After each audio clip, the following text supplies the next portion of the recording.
안녕하세요. CDU 청담유 성형외과 양동준 원장입니다. 오늘은 제가 여러분께 재밌는 영상을 하나 만들어서 보여드리겠습니다. 이거는 사람하고 똑같이 만든 인체 모델인데요. 이 모델을 제가 해부를 해서 과연 코수를 어떻게 하는지 조금 더 보여드리겠습니다. 코 성형의 첫 단계는 절개선 디자인입니다. 이 절개선 디자인은 의사들마다 본인의 편의에 따라서 조금씩 다 다른데요. 제가 추구하는 것은 비익연골 바로 밑에 절개를 넣어서 보다 더 쉽게 비익연골을 방지할 수 있게 합니다.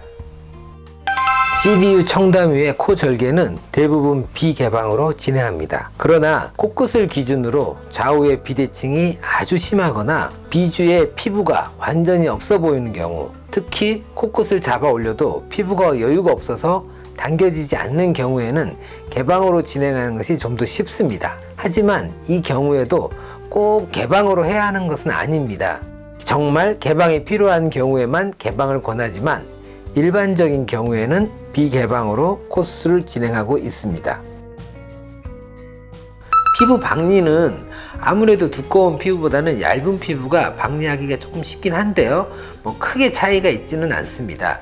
하지만 정말 재수술 횟수가 많아져서 흉이 아주 심한 경우에는 돌처럼 아주 딱딱하기 때문에 박리가 아주 어려워집니다.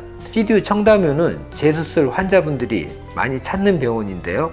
그래서 유착 정도를 신중하게 판단해서 진행하고, 만약 피부가 너무 얇아서 비치거나 아니면 또 찝혀 보이는 부위도 있는데요. 이런 부위엔 기증진피를 대서 진행하고 있습니다. 지금은 비중격 박리 단계입니다. 비중격 실리콘을 삽입하기 위해서는 양쪽 코끝 연골 사이와 그 뒤쪽에 위치한 비중격의 좌우를 박리해 줘야 됩니다. 이 비중격을 덮고 있는 점막은 매우 얇기 때문에 박리하면서 찢어지지 않게 하는 것이 가장 중요합니다. 비중격 박리가 끝나면 비중격 실리콘을 텅인 그루브 형태로 비중격에 살짝 끼워 넣게 됩니다. 끼워 넣고 나서 움직이지 않기 위해서 비중격 실리콘을 비중격과 비익 연골에 고정합니다. 이 영상은 비중격 실리콘이 어떻게 삽입되는지를 보여드리기 위해 개방으로 수술하고 있지만 비중격 실리콘 코성형도 비개방 수술이 가능합니다. CDU 청담유는 코끝을 높일 때 비중격 연골을 떼서 사용하는 방식보다는 비중격 실리콘이나 아니면 귀 연골을 사용하는 방식을 추천하는데요. 비중격 연골은 코뼈와 함께 코를 지지하는 중요한 지지 구조물입니다. 그래서 가급적이면 보존하는 것이 좋습니다.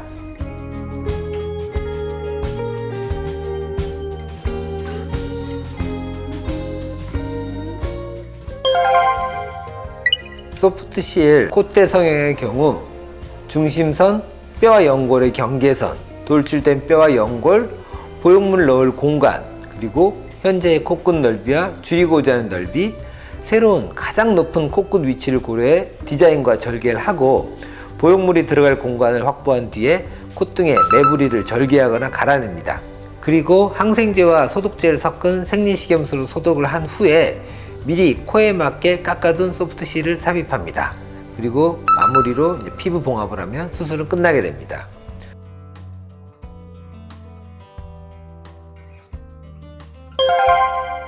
귀족 실리콘 성형의 경우에는 팔자 부위가 꺼져 있는 분이나 1년마다 채워야 하는 필러와 달리 반영구적인 효과를 기대하시는 분들에게 만족도가 높은 수술입니다. 먼저 디자인을 하고 콧구멍 안쪽에서 귀족 실리콘이 들어갈 부위의 피부를 절개합니다. 맷잼으로 골막까지 박리한 후에 골막을 들어 올려 실리콘이 들어갈 공간을 확보하고 귀족 실리콘을 삽입합니다.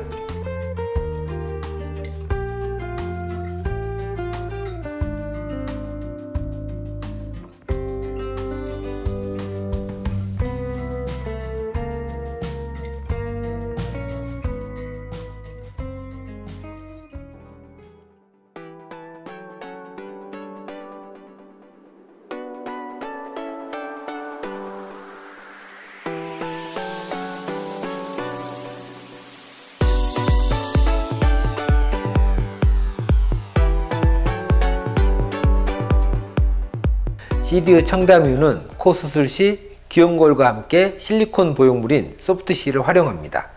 소프트실은 CDU 청담형 성형외과 의료진들이 직접 연구 개발에 참여했기 때문에 장점을 최대한 활용해서 수술하게 됩니다. 그리고 소프트실은 2018년 미국 FDA 승인을 획득한 데 이어서 2020년 유럽 CE 인증까지 획득했습니다. 국내 시장뿐만 아니라 세계에서 안전과 디자인 측면에서 인정받은 실리콘 보형물입니다. 코 성형을 고민 중이시거나 코 성형을 앞두고 계신 분들이라면 자신에게 맞는 코 성형은 어떤 것인지, 또한 어떤 방식으로 수술을 진행하는 것이 좋을지 등 성형외과 전문의와 충분히 상담하시고 결정하시길 바랍니다.